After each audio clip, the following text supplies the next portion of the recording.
Major Spoilers podcast covers news, reviews, and of course, spoilers, and goes into details about the topics discussed.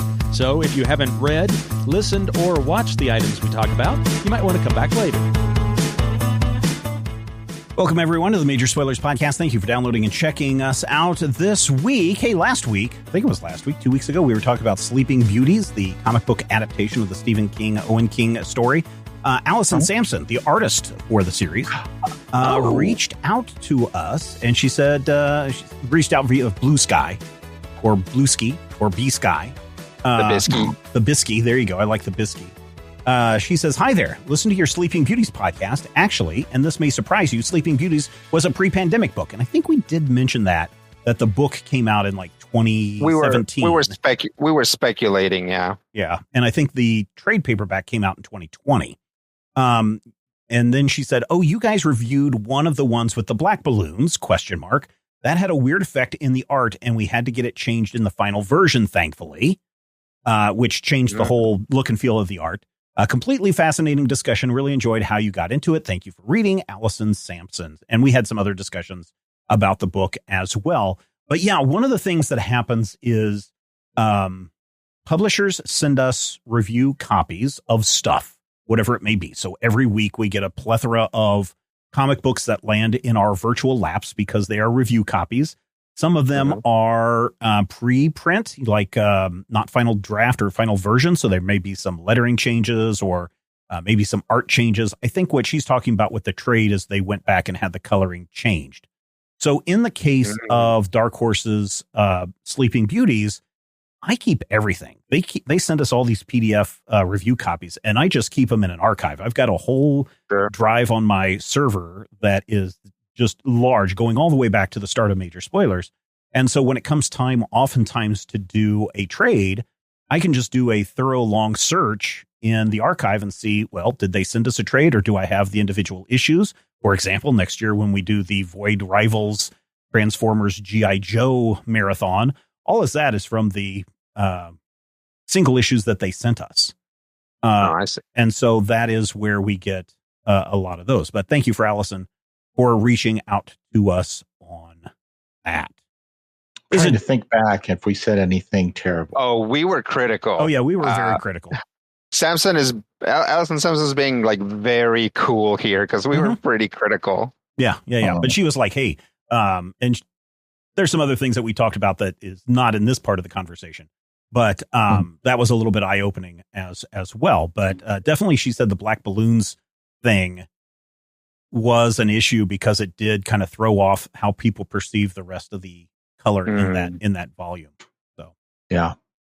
So there you go. This is a general discussion episode because we are into a holiday weekend. And so thank you for joining us and putting a little something in your ear holes. One of the big questions that has come up, this is Tuesday when we record, and Monday evening, President-elect Donald Trump went on to social media and he said the day that he is inaugurated, January 20th, 2025, he is going to impose immediately a tariff, 25% tariff on all goods coming from Canada and from Mexico, and an increased 10% tariff on top of all the other tariffs for goods coming in from China until, of course, the illegals and the fentanyl and whatever else that's on Donald Trump's mind. But this certainly had an impact in a lot of people in the last 24 plus hours going on and saying tariffs. Is this going to affect my thing? Is it going to affect my thing? How's this going to impact? And some people might be saying, tariffs won't impact my comic books. I only read Marvel and DC comics. So I went out and did a quick search. And the answer is, will tariffs affect your comic books in 2025? And the answer is yes and no, but probably yes. So a 25% tariff, we'll say that the average comic book price is $4.99, even though I know that there's some $3.99 comic books out there. 25% tariff would increase the cover price by $6.25 because, again, it's not Canada paying the tariff. It's the publisher that pays the tariff, and they cover that by pushing the cost off to the consumer. So $6.25, that's getting up there a little high. Matthew, $6.25 for Captain America or a Batman comic book, is that too much? For 22 pages? Well, whatever it is, I would say it's the same, whatever it is, 22, 28 pages. Yeah, I think, and, I don't actually know for sure, but I think that we're looking at mostly your standard book right now in my head is 22 pages for $3.99. So I feel like, yeah, see, the problem with too much is that too much doesn't really mean anything, because I feel like when we talked about the change from $2.99 to $3.99, maybe 10 years ago, where everything started edging upward, it felt like, maybe I'll just stop buying comics. And I haven't stopped buying comics, haven't stopped reading comics, but I kind of wonder if it will have kind of a chilling effect on the overall comic market, if that makes sense. It might, because like Jeff Lemire, for example, has the Minor Arcana series going on at Boom Studios. And because it is a Jeff Lemire book, it has currently a cover price of $7.99. That single issue would be $10 with a 25% tariff added on to that. See, and that's the question where if you are going to, you said it was at Dark Horse or Image? Well, Boom Studios is the one that's doing the Jeff Lemire Minor Arcana I am stuff. so sorry. I misheard on that. But if you're wanting specifically Jeff Lemire's work, and Jeff is at one of the, I believe that would be a self-owned project. If he's at one of the publishers, and you're paying, hey, I'm paying Jeff Lemire and Jeff Lemire's artists and Jeff Lemire's. Well, Jeff Lemire does everything. Co-creators. He's the writer and the artist and the colorist. Does he do his own? Okay. Yeah. Because I remember he did on Sweet Tooth, but then for a long time, that felt like he was in a writing mode. But okay. So you're paying Jeff Lemire for Jeff Lemire's work. That's one thing. Back in the day when comics were 70 cents, I would routinely pay $1.95 for a Neil Adams or, something specific that I knew that this was out of the ordinary, or a creator that I was really interested in. But yeah, it does really come to, it really comes to a point where if you're paying whatever you're paying for a comic, and all of a sudden it pops up 25, 30, 35%. Well, we're talking 25% here. So. Right. But it's going to affect not just how many you can afford, but how much you kind of care, because you do get to a point. I remember being at a point where comics went from $1 to $1.25. And at the time I was making $4.50. We were in college. It was a whole thing. It was $4.25. And I had to cut back on my, $4.25, $4.25. Yeah. So, another thing is that if you get physical copies of comics, right? Physical copies of comics are made of paper, and anything that has to be milled is going to be affected by this. Yep. So, if you're like, oh, well, we'll just buy American brands of bread, it's like a lot of that flour comes from Mexico and Canada because just because of the way that the trade network has worked, and because that makes it cheaper. And it's going to be the same thing for paper, like pulp, all of that stuff. It is possibly milled in Canada, possibly milled in Mexico, possibly milled in the United States, but has imported wood from Canada or Mexico. So here's the thing. So I went to go and look and see all of the comic book publishers. Where do they print their comics? So Marvel Comics does print some of its titles in Ohio and Pennsylvania, but most of them in Canada.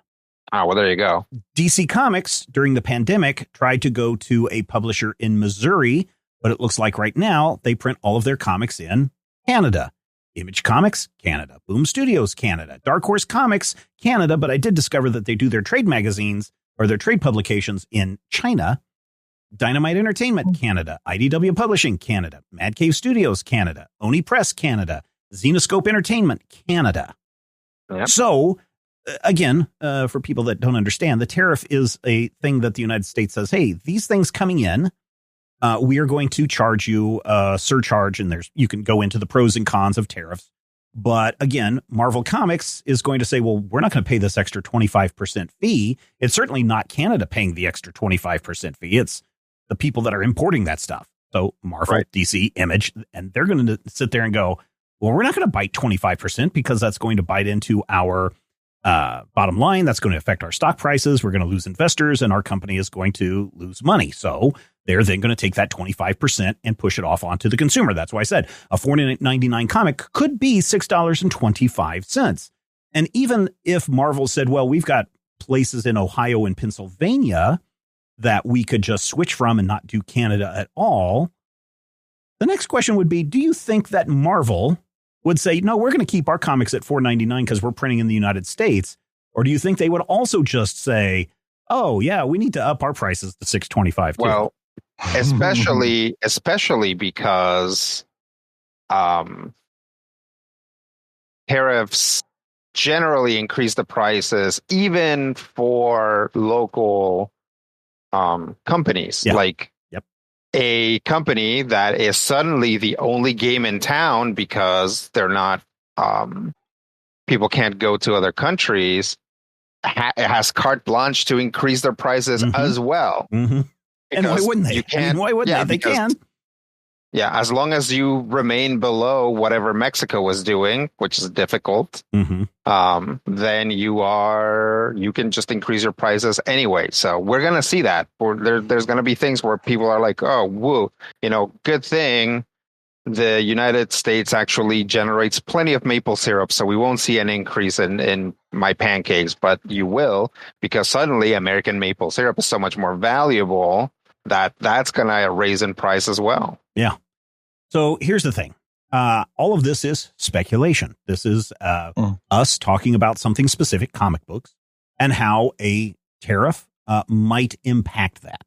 I did reach out to James Thatcher. He's been on the show before, Big Jim. You guys know him. Oh, yeah. And I asked him, hey, is the price of my comic books going to go up if this tariff goes through in January? And he quoted me back. This was just an instant message thing that we were doing today. This was not time to get him on because he's actually appearing on a lot of other podcasts right now talking about tariffs. He said to me, it could, but I'm not 100% sure because there's always exemptions for certain things. It's possible that printed materials won't be included because usually those are duty free anyway, but it might. Honestly, until we see what the actual executive order contains, we're not going to know anything. But to my best understanding, the only thing that the president can do is initiate an investigation into the situation. At that point, the ITC is required to do a formal investigation and look at it from there. This is what happened with China back in the first administration of Trump. They claimed it was for a national security with regards to the action. That's for the tariff on China. I don't know if they're going to try the same thing here, which is interesting because Mexico and Canada are both part of the World Trade Organization. China is a preliminary member of the World Trade Organization.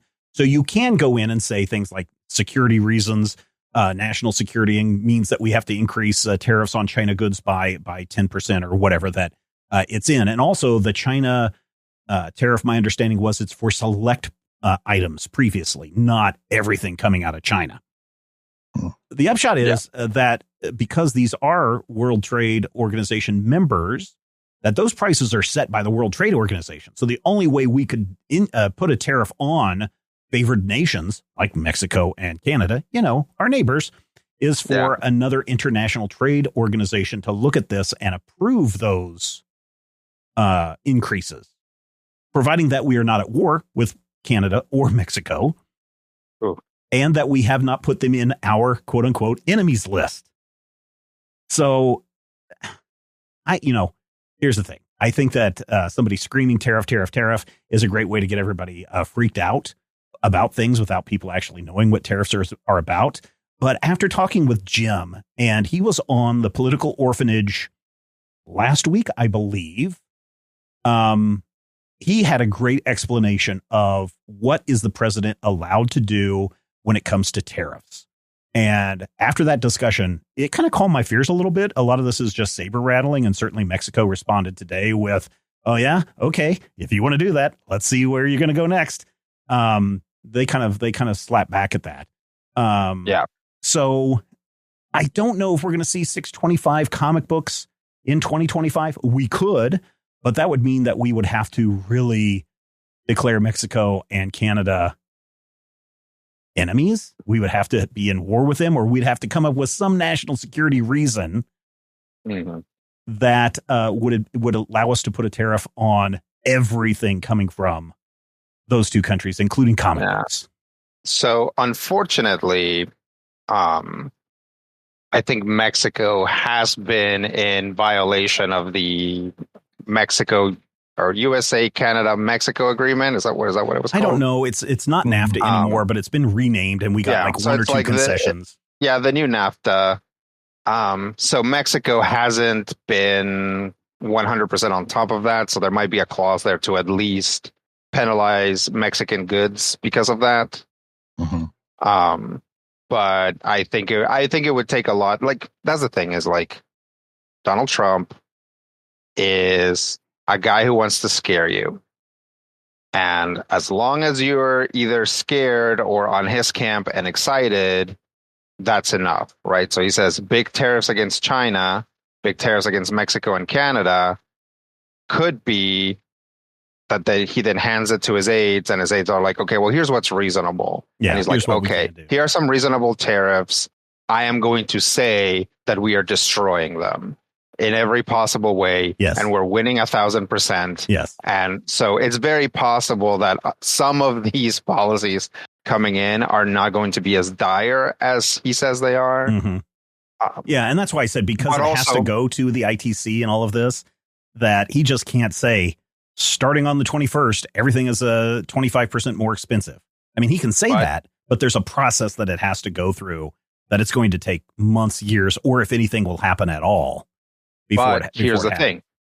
This stuff is, like, the point of it is to get people scared. Yeah. And when companies become scared, they start taking action, right? Yep. We've seen things where, like, people's, like, salary increases didn't go through because the company's anticipating having to spend money on the tariffs, right? So it's like we are already seeing economic impacts to just him threatening those tariffs, and potentially we'll continue seeing those, because when you make a big decision that impacts the economy, sometimes you feel it right away, sometimes you don't feel it for a long time. Oh yeah, I mean, it's like literally, it's COVID, right? COVID continues to break down our systems, sometimes because a particular sector gets COVID, or sometimes because back in 2020 a particular sector got COVID and the industry held, but that wave of impact is just hitting us now, right? Yeah.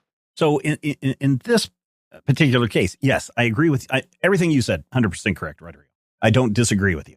I'm just saying that that dog's bark might be worse than its actual bite in this case, because unless there's some unprecedented thing, here's the other thing that I want to point out.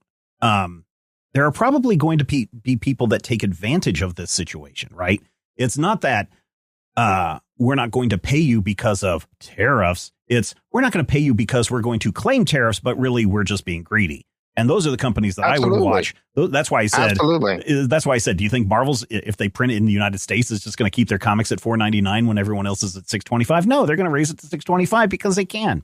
They're not going to pay you because of the supposed quote unquote tariff. That's not real. So you're going to have to look at those profit margins that happen with certain companies that say they can't pay or lay off 9,000 employees or whatever, or say that they can't get their comic books. The one that I'm watching for is a certain games company that is like 3+ years behind on delivering a product. And the last BS email that they sent everyone was, oh, we forgot that there was about half the order for the East Coast, which I'm included in the East Coast, didn't make it onto the container ships after they complained that they had to, at great cost to them over the one-day strike that the dock workers went on, that threw off our whole schedule. So now it's going to be another month before you get it. Now, we forgot to put these on the boat from China. You might not even get them until January. Guess what's going to happen in January? This company's going to say, because of the tariffs, our shipping costs have increased, so you need to pay us even more to get your packages, which we've already paid for. That's what I'm waiting for, is bad actors using this as an excuse to screw over the consumer. I mean, we've literally seen it, right? When this wave of inflation hit, there were companies that were not really affected that were like, that increased their prices, and companies that were affected that just increased their prices even more. We have seen companies report record profits during one of the highest bouts of inflation this country's had in a long time. Yeah. And it's like, yeah, they are just going to do that if they think the market can bear it. And despite the fact that a lot of people in the US don't have a lot of money to their name, the United States economy is so big and powerful that the market can bear a lot. And what ends up happening is it like squeezes the littlest people that have the least resources to actually manage to do that. So I brought this whole thing up, not because we wanted to get into politics, not because we are financial experts or economics majors, but this is something that did pop up, and I just wanted to address it just briefly because, hey, everybody prints their stuff in Canada. There could be a tariff that could increase the price of your comics. Here's what Big Jim Thatcher has said, who works in shipping and has been dealing with this stuff for years. I would really encourage you to go and listen to the Political Orphanage episode. I've put a link in the show notes for you guys to check it out where Jim appears, where he talks about what is the president allowed to do when it comes to tariffs and trade agreements like this, and what is he forbidden from doing when it comes to tariffs and those kinds of things. Also, you can go follow Jim over at thetradenerd.com. And I thank him for having a quick, instant message exchange with me about all of this. And those were kind of the highlights that he sent in. So just something to keep a lookout for 2025. And thank you for everyone who supports the show and all the shows on the Major Spoilers Podcast Network. Hey, listen, what's not going to be part of a tariff in 2025? Your Patreon. No, we're not increasing the cost of our Patreon. We're not. Elon Musk likes to talk about the secret Apple tax. There's no such thing as a secret Apple tax. Apple has always charged 33% for things that have sold through its store because of its premium nature. That's nothing secret is there. But we're not going to increase our prices by 30% to cover that Apple cost. No, our prices stay the same, regardless of where you are in the world, because we know that you value good quality content like the stuff that we produce week after week right here at majorspoilers.com. You can join for as little as $2 a month. You can join for $5 a month, and you can get access to a bunch of bonus content, including the Major Spoilers Podcast pre-show, where we talked about Hellboy, The Crooked Man. We also talk about a quick trip through the dream world, and the U.S. elections turned out very different in one of the dream worlds that I visited. You can find out more at patreon.com/major spoilers. And listen, if you are in the giving mood this year, maybe you want to gift someone a Patreon subscription to Major Spoilers. Just go to patreon.com/major spoilers/gift. And you can click on one of those. You can say, hey, I want to give a 3-month silver level membership to my friend Tommy, who lives down the street, who's always talking about Critical Hit, and he's going to be able to listen to Critical Hit a week early. Or maybe you want to buy little Tommy a whole year gift ahead of time. That's what you can do. Patreon.com/major spoilers/gift. There's a link in the show notes for you to find out more. Dungeons or Dragons, Rodrigo? Dungeons or Dragons. Yes. I mean, I'm still playing Metaphor, which has way more dungeons than it does dragons. There's a few dragons, but it has a lot of dungeons. So I guess dungeons right now. Okay, Matthew, Dungeons or Dragons? See, this is a tough one for me because dragons are like awesome. And I don't know if you know this, but if you are actually playing as Mighty King Cobra in any of the WWE games, they don't have a lot of cobras, but they have a lot of dragons. So you're generally going to be, putting dragons on your gear and just pretending that they're cobras. But then again, I play Diablo 3 and I just run through the dungeons and blow things up with my super wizardy powers. So I don't know, I'm going to go dragons. Okay. Just in, serpentine solidarity. Listening to the radio today, AC/DC comes on as I'm dropping the youngest one off at school. And I'm like, this AC/DC song? And he's started to slowly come around to listening to music from the 70s and 80s. And he's like, yeah, this is a good one. And so we rocked out for a minute in the parking lot before I said, get to school. But Rodrigo, AC or DC?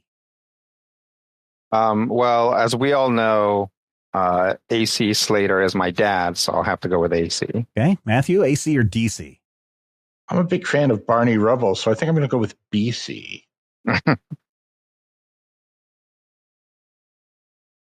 Okay, DC. All right. I would go with DC. I have been a big fan of batteries. I use a big Jackery battery pack for powering my telescopes at night when I'm doing the astrophotography. And so I dig that a lot. I would love to get our house switched over to a large DC system so that if the power ever does go out, like Rodrigo last week, you had a big storm blow through the Washington state and knocked out the power for everybody. That didn't impact you a whole lot. I mean, we lost you at the end of last week's episode. Yeah, that's right. But a DC power supply could have kept you guys going throughout the night. That's true. We live in an apartment complex, so we'd have to talk to the even owners, even if you had a little Jackery unit, it's got a regular plug-in, so you could plug in a heater if you needed to. It probably wouldn't last an hour or two just because of the draw from a little heater. But you could plug in your USB devices at least into our that. Phones and flashlights and stuff. Yeah. Salt or pepper, Matthew?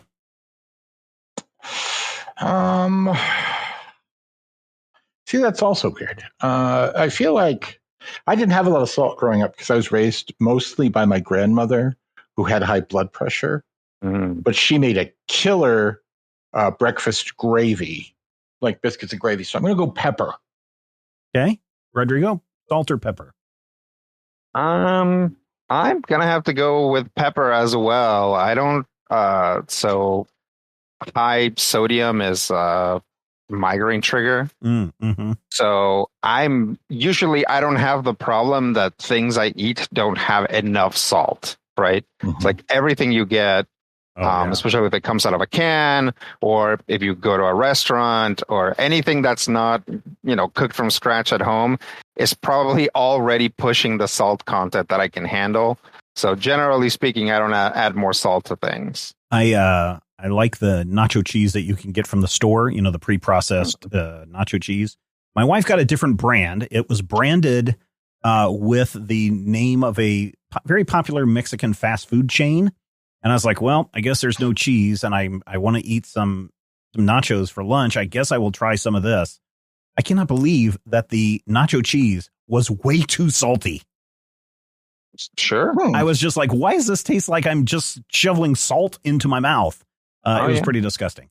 So I'm also going to go with pepper because I do like pepper as a flavoring on many things. That being said, if we didn't have as much sodium packed into all of our food for preservative reasons, I probably would have picked salt because, a little bit of salt. Yeah, a little bit of salt just brings out the flavor and things. A little salt on your steak. Wow, that steak changes. A little bit of salt on your watermelon. Wow, the taste of the watermelon changes. But yes, there's just too much sodium packed in everything these days. Let's see. Rodrigo, day or night? I mean, I've become kind of a night owl in general because I work evenings. So nowadays I sleep through a big chunk of the day a lot of the time. So I'll go with night. Matthew, day or night?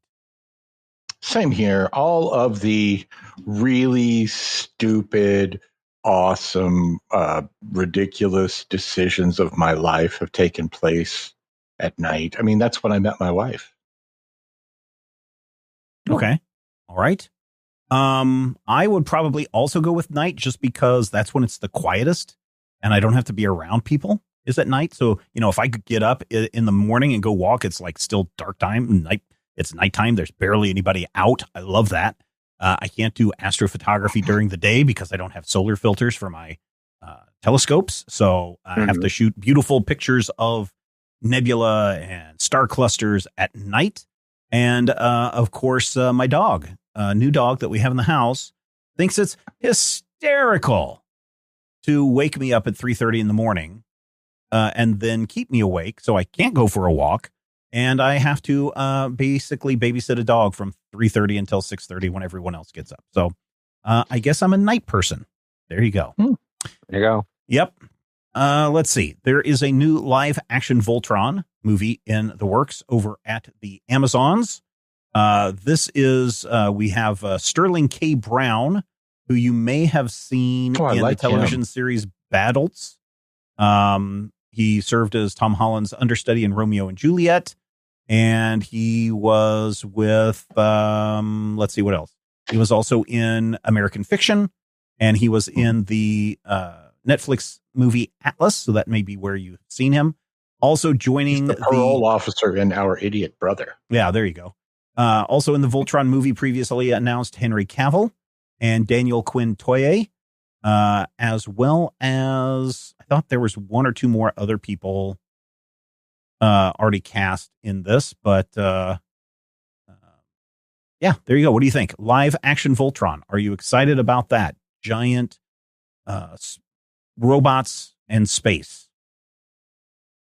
It'll be interesting. So I noticed a few days ago that Netflix's Voltron Legendary Defender is leaving. You know, they put a little sticker on it, basically, that's like leaving soon, which I thought was very funny because it's 100% a Netflix production. Yeah. But Legendary Defender has a bad reputation because it starts out really well and then just drops every possible ball about 2 or 3 seasons in. So the fans have a weird relationship to it, and I thought that maybe that was Netflix trying to do some damage control, but now it makes sense that maybe they're passing the rights to them, and we may very well see Legendary Defender simply move to Amazon if you wanted to watch it there.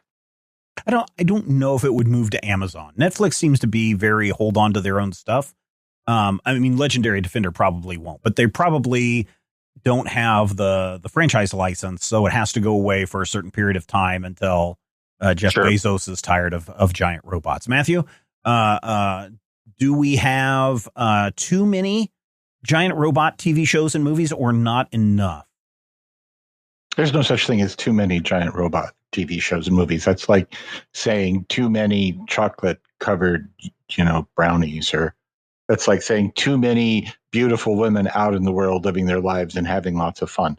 You just can't have too many giant robots. But I have never had any real emotional connection to Voltron. And it's weird because a lot of the things that are in that same, in my mind, bucket as Voltron, the Americanized versions of anime, are really near and dear to my heart. Yeah. And, combining robots, dear to my heart. I loved, Spider-Man. I loved the first combining robots in Super Sentai. But for some reason, neither Voltron, neither the Lions nor the vehicles, the Dairuger version, did anything for me. So I'm like, no, you can't have enough giant robots, but maybe that's enough with the Voltrons.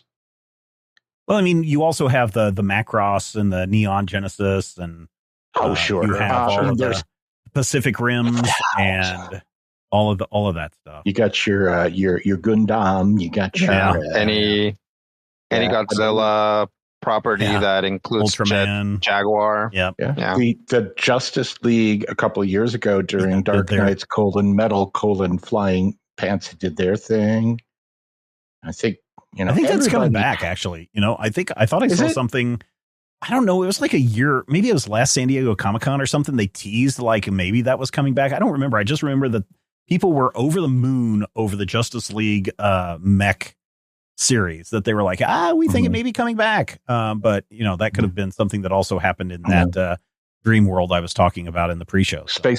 Spaceball 1 turned into Mega Maid. And that was a good one. And I feel like if you go back, now I know you guys, you're like, again with the Super Sentai, but the Grand Caesar team, which is a Super Sentai kind of a knockoff, they have these like giant mecha that are literally supposed to be the bodies of gods that people can then, utilize and channel the power of. So it's basically like Bahamut dies, but it's okay. You could build a little lever in his forehead and make him walk around. It's a horrifying concept, but it makes for an interesting tokusatsu show. So that's kind of cool. That's cool. Yeah. I figured you'd dig that. I mean, if you had to drive a dead god, who would you pick? Oh man, we probably shouldn't get into that. That's I mean, we already crossed the line by getting into politics. Now we start bringing in religion. Man, I don't need that kind of chaos all over the web. Fine. Okay. No, I'm what serious. About like the Bionicles? They got them Bionicles where you're like, hey, man. Oh, yeah. I'm a giant robot. Well, Bionicles are like medium-sized robots, I think. I mean, if they're over 7 feet tall, they're giants for me. That's just how it goes. Because, WWE giant is always 7 feet and above. You're Andre, you're Great Khali, you're Kevin Nash, you're almost, those guys are 7 foot, 7'2". If you could have your ultimate wrestling fight, and it's a double team fight. Mm-hmm. So you get 4 fighters. Get 2-on-2. Yeah. Who are you going to put? Well, this is just spitballing and me being a giant freaking fanboy. So I would want El Santo and Chris Jericho as one team. Because those guys are going to be like your technicos. Those are the guys who are going to be like flying around and jumping off of things. And then Santo's going to go out there and he's going to twist your head off. And then on the other side, you need a big evil guy. So I'm thinking like Big Daddy Cool Diesel. And you get your Diesel. And I would probably team up Diesel with somebody really obscure that I love, like Bam Bam Bigelow. So I think, 1993 era Diesel, 1997 era Bigelow, classic El Santo, and 2005 era Jericho. And that would be my 4-on-4 match. And of course, El Santo will win, but it would be, it's the story when you get there. You got to get the story. Rodrigo, what about you? I would have every Sin Cara fight each other. and also right, so it's like that's the main event, is like the 2 or 3 guys that have been Sin Cara are fighting each other, but then 3 more Sin Caras jump in, and just because, like, why not? And one of them can be like Ricochet because he's really good, and one of them should probably be, I don't know, Bailey. That would be good. I feel like you could make an argument for the Sin Caras versus the La Parcas. Sure. I mean, there's lots of legacy stuff and lots of stuff where one person, where multiple people are a single wrestler. Right. So you could totally do that. Ooh. Okay. So 4-way match, all the Sin Caras, all the La Parcas, all the Doink the Clowns. Mm-hmm. And the 4th guy now you're just getting into a giant cage match. Just Owen Hart. So you've got Owen Hart, and then you've just got a line of clowns and a line of Sin Caras and a line of Doinks. I'm sorry, what? No. You could do it the opposite way, saying as how this is a fantasy anyway. On one side, all the Sin Caras, right? All, like 3 different people that have been one guy, and on the other side, everybody that Mick Foley has ever played. So all 4 or 5 or however many, version, like different personas there are. You get Cactus, you get Mankind, you get Dude Love. Yep. You get him playing himself, Kamish Foley, I feel. Yeah, there you go. Yeah. And then 4 Sin Caras. So I know everybody is just like, oh man, all this wrestling talk getting me all worked up. You guys going to be talking more wrestling? Hey, listen, I Heart Skull Crusher is on the lineup for 2025. So you've got that coming your way. It's something to look forward to. That's from Boom Studios. We did actually. Is that a wrestling book? Well, it's a fighter one. Oh, cool. Have you guys seen Punch Punch Punch Forever? That sounds familiar. Is this an anime? It's just called Punch Punch Forever. Kind of. It's on YouTube. Okay. And it has some very similar aspects to some wrestling comics that we've read, but it's really well animated and it's really funny and it's short. So this is a big recommendation for both of you guys, and then of course for our audience, to look up Punch Punch Forever on YouTube. I'm messaging the sidekick because this kid watches, just anything anime. I don't think he watches any live action stuff. I think he only watches. Why would you? He only watches cartoons. He's going to be in high school next year, and I don't think he sat down to watch a live action series in his entire life. When I was a kid, like when I was young, I refused to watch anything that was either live. Like the only live action stuff I would watch is if it had an animal in it. So if it was like a Benji or like a Roxana Banana. I love Roxana Banana. Yeah. Like otherwise, no, not interested. Yeah, no, it's just like, I think right now he's watching Family Guy, which I'm not a big fan of for a number of different reasons. But, I've already told him what my objections are and he understands that. What's the other thing? So we finished watching Arcane together. He really loved that. Dawn to Dawn. Right. He's already blown through that. Yeah. And I forget what else. Just name something he's probably seen it 50 times. Sure. So License to Drive, definitely seen it. Probably. If I asked him, I messaged him to see if he has watched Punch Forever, but I think he is too busy doing something else. Kid also laughs like Seth Rogen. He's got a stoner. No, he's got a stoner laugh. It's more like, yeah. And it's just like Beavis. Kind of, yeah. And I make fun of him. He laughs because he's like, that's just how I laugh. I'm like, do you know who Seth Rogen is? Yeah. You just laugh just like him. Or I'm like this morning, I'm sitting out in the living room watching the news and I hear him laugh in his bedroom. I'm like, wake and bake, dude. So he got that, but that kid. On that previous, we were talking about the fighting stories, and I couldn't remember the name until this very second when you said stoner. There's a book called Blood Force Trauma. Yeah.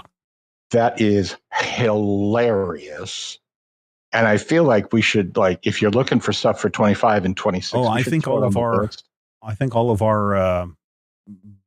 things are booked up for 2025. We've had some really great suggestions. People on the server really jumped up. This year we've got some good stuff coming up. And I will say, I mentioned Void Rivals, so we're going to do all of Void Rivals and probably the first 10 issues of the Transformers series. So we got that covered because people are like, oh, do the new Transformers. I'm like, well, if we do the new Transformers, we have to do Void Rivals at the same time.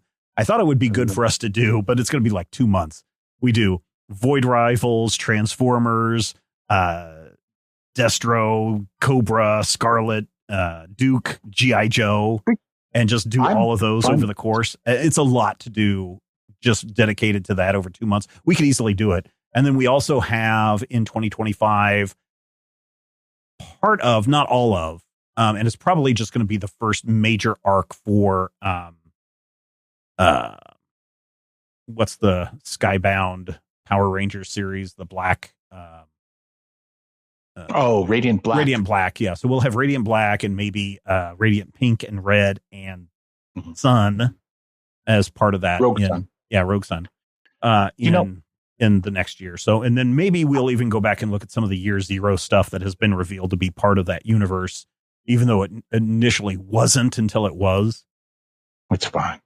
I am psyched for you to read the Void. I've already read it. Yeah, I've already read it.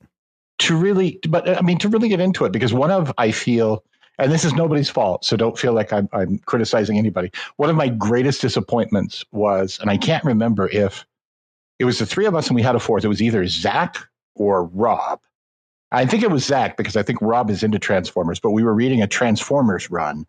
And we convened for the show, and we got to the trade paperback review, and it started with, so did you guys like this book? And I'm like, oh, just heartbroken. And I'm just like, I really you like what you like, and you don't like what you don't like. And that's fine. But I really want to see, because I think it's fascinating to see you getting into the Void Indigo. I can't remember what it is called. The Void. That's Void Rivals. Yeah. I I got a question for you, Rodrigo. Such a Taurus. We have this year still, and I'm not quite sure how this works. That time I got reincarnated as a slime mold, or as a slime. That's a slime, yeah. Yeah. This thing is not like a comic book. It's like a text thing as well. Oh, is it? Yeah. Have you read it?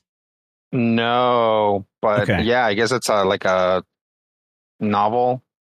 Yeah. Yeah. So I don't know how that's supposed to work on this show. Oh, I don't know. If it's Okay. like a full-on novel, I don't know that I'll be able to like read it fast enough. Well, now, okay. So now here, okay, wait a minute. So, okay. So what I'm looking at now is a manga, but Yeah. originally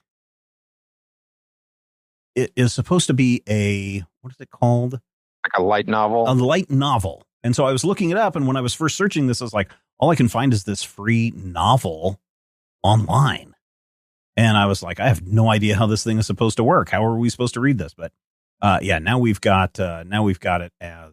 Yeah, it looks like there's a manga, some sort of manga adaptation or spin-off. So we'll read some sort of comic book. Yeah. We'll read something. That's coming up in a couple of weeks. Yeah. What can we expect from I guess this? we better figure it out. No. I've got the link. know. I got the link from Kodansha. Has given us the review copy. I'm not sure. So it's from what I understand, it's kind of an isekai situation where a character in the real world dies and then comes back to a fantasy world. But the twist, and I think this may be the first one to kind of do something like this, is that he comes back instead of like being a hero in the new world, like something like Sword Art Online, which I know is not exactly the same type of isekai, but it sort of is, where like the hero is actually a badass fighter, or some other stuff, like for example Inuyasha, where the character that travels back and forth to the real world is like generally useful. And in this situation, he gets reincarnated as a slime, and that means like a little blob creature. If you don't play a lot of Japanese RPGs, you might not be familiar with slimes, but traditionally, and I think Dragon Quest really popularized it, early enemies are slimes. So these are like very, very, very weak enemies that you fight at first, and that even first level characters don't have a lot of problems with. So that's the general idea. Could be wrong about it. I haven't really looked into it. Oh, okay. Well, you had recommended it. I'm like, okay, well, Rodrigo wants to recommend it. I guess we should probably read it. And then when I first did the look, it's like, all I can find is this light novel stuff. And then I was like, I have no idea what's going on. Yeah, there's been a few other things like that. There's one where it's like somebody's a spider instead. Yeah. But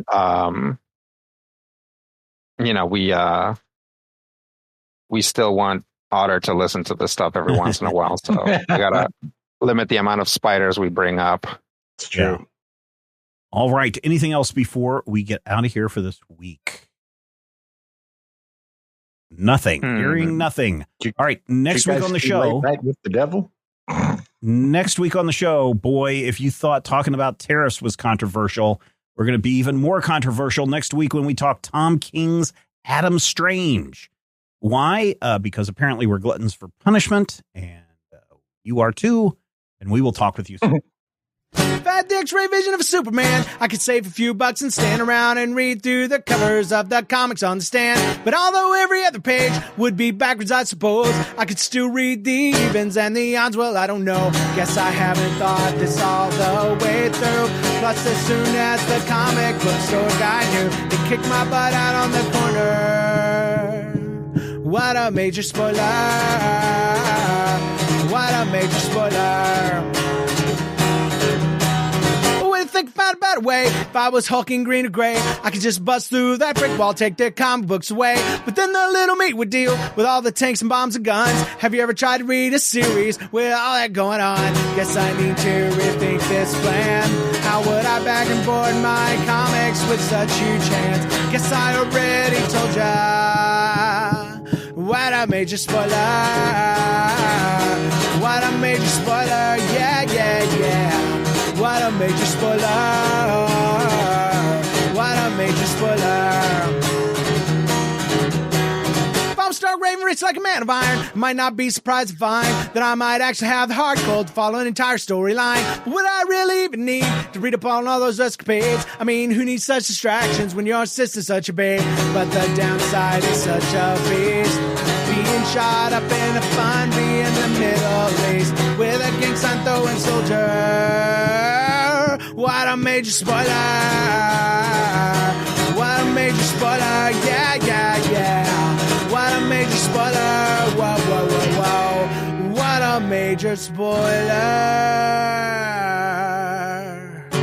This podcast is copyright 2024 by Major Spoilers Entertainment, LLC.